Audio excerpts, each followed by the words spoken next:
ஞானானந்தமயம் தேவம் நிர்மலஸ்படிகாக்கிருத்திம் ஆதாரம் சர்வ வித்யானாம் ஹயக்ரீவம் உபாஸ்மகே. வணக்கம். ஏஎல்பி ஜோதிடர் உங்கள் லோகநாதன், கோவையிலிருந்து. எண்ணம் போல் வாழ்க்கை அப்படின்னு நான் படித்த பள்ளிக்கல்வி எனக்கு வாழ்வியல் கல்வியாக ஒவ்வொரு ஏஎல்பி ஜாதக ஆய்வின் மூலமும் உணர்த்தி கொண்டிருக்கும் அட்சய இலக்கண பദ്ധதியின் தந்தை மதிப்பிற்குரிய பொதுவுடைமூர்த்தி ஐயா அவர்களுக்கு என்னுடைய மனமார்ந்த வணக்கங்கள். எனக்கு ஏஎல்பி ஜோதிட முறையை கற்றுக் கொடுத்த அனைத்து குருமார்களுக்கும் மற்றும் இதர காரணகர்த்தாக்களுக்கும் என்னுடைய மனமார்ந்த வணக்கங்கள். ஜாதக ஆய்வுக்கு போகிறதுக்கு முன்னாடி என்னோடய சேனலை நீங்கள் சப்ஸ்கிரைப் பண்ணலைன்னா சப்ஸ்கிரைப் பண்ணிக்கோங்க. ஏஎல்பி முறையில் நான் ஆய்வு செய்து போடும் வீடியோக்கள் உங்களை உடனுக்குடன் வந்து சேர இங்கே இருக்க பெல் நோட்டிஃபிகேஷனை செலக்ட் பண்ணிக்கோங்க. அட்சய இலக்கண பദ്ധதி ஜோதிட முறையில் இந்த வீடியோவில் நம்ம பார்க்கக்கூடிய நிகழ்வானது, ஒரு ஆண் ஜாதகர், அவருக்கு 26 வயதில் திருமணம் நடக்குது. திருமணமாகி ஒரு நாள் கூட அவருடைய மனைவி அவர் கூட வாழலை. அதே போல் அந்த திருமண உறவும் ஒரு மாதத்துலேயே முடிவுக்கு வந்துடுது. ஒரு ஜாதகத்தை பார்த்துட்டு நம்ம கேட்டோம், ஏங்க உங்கள் தாயார் இந்த கல்யாணத்தை முன்ன நின்று பேசி இது மாதிரி அந்த நிகழ்வுக்கு அவர் முன்ன நின்று நடத்தினாரா அப்படின்றத கேட்டோம். ஆமாங்க, அவங்க தான் பண்ணாங்க அப்படின்ற மாதிரி. அதே போல் இந்த மனைவி இந்த வீட்டுக்கு வராததுக்கு அவங்க மாமியார், அதாவது உங்கள் மனைவியின் தாயார், அவங்க தான் இதுக்கு காரணமா அப்படின்னு கேட்டோம். ஆமாங்க, எப்படிங்க நீங்கள் பார்த்த மாதிரியே சொல்கிறீங்க அப்படின்ற மாதிரி சொன்னார். அப்போ இந்த விஷயத்தை நம்ம எப்படி ஏஎல்பி முறையில் எளிமையாகவும் துல்லியமாகவும் ஆய்வு செஞ்சோம் அப்படின்றத பார்ப்போம். இவர் பிறந்தது ரிஷபராசி, மேச லக்னம். 26 வயதில் இவருக்கு அந்த திருமணம் நடந்தது. அப்போ இவருக்கு போயிட்டு இருந்த அட்சய லக்னம் அப்படின்றது கடகம்.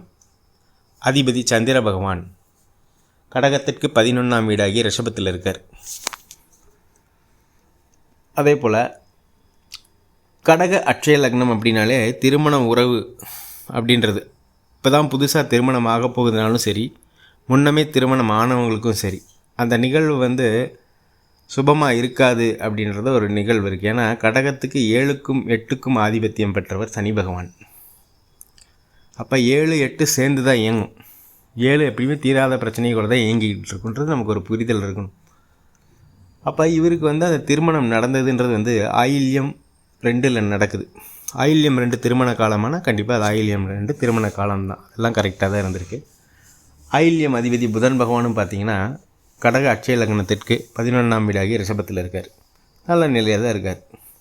இருந்தும் இவருக்கு ஏன் இந்த மன வாழ்க்கை எதிர்பார்த்த மாதிரி இல்லை அப்படின்றத ஆய்வு பண்ணுவோம். இப்போ திருமணம் அப்படின்றதுக்கு நம்ம 7ஆம் பாவகம் ஆய்வு செய்யணும். 7ஆம் பாவம் கடகத்துக்கு மகரம் வரும். அங்கே பார்த்திங்கன்னா இவர் ஜாதகத்தில் சனி பகவான் இருக்கார். அவர் 7ஆம் அதிபதி தான், இருந்தபோதும் 8ஆம் அதிபதியும் அவரே. அப்போ 8ஆம் அதிபதி சனி பகவான் 7ல் தான் இருக்கார். அப்போ தீராத பிரச்சனையாக தான் இருக்கும் இந்த 7ஆம் பாவம் அப்படின்றது தெரிஞ்சிடுது.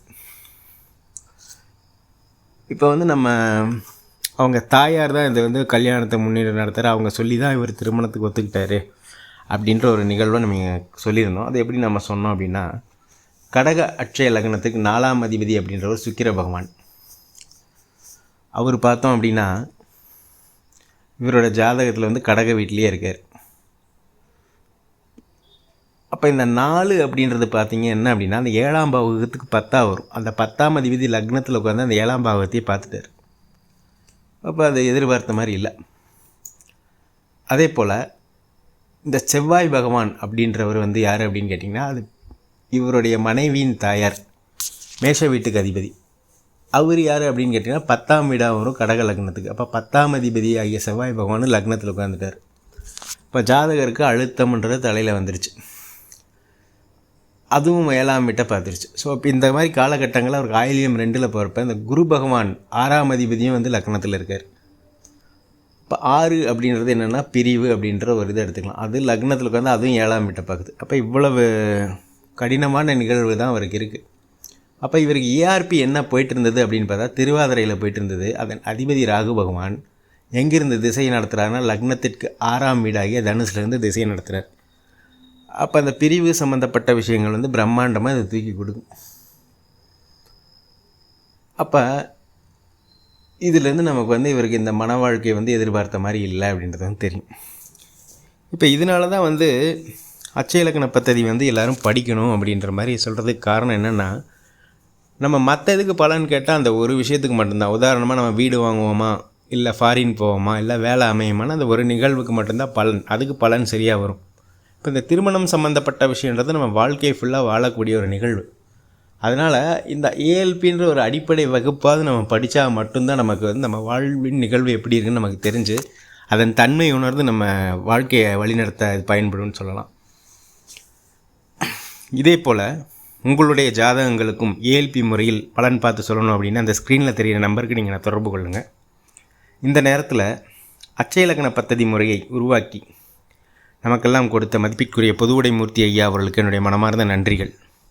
இந்த வீடியோவை பார்த்து கொண்டிருக்கும் உங்களுக்கும் நல்ல சிந்தனை, சூழ்நிலை, வாய்ப்புகள் அமையட்டும் அப்படின்னு எல்லாம் வல்ல இறைவனை வேண்டிட்டு மீண்டும் ஒரு ஏஎல்பி முறையிலான ஜாதக ஆய்வில் உங்களை சந்திக்கும் வரை உங்களிடமிருந்து விடைபெறுகிறேன். நன்றி, வணக்கம்.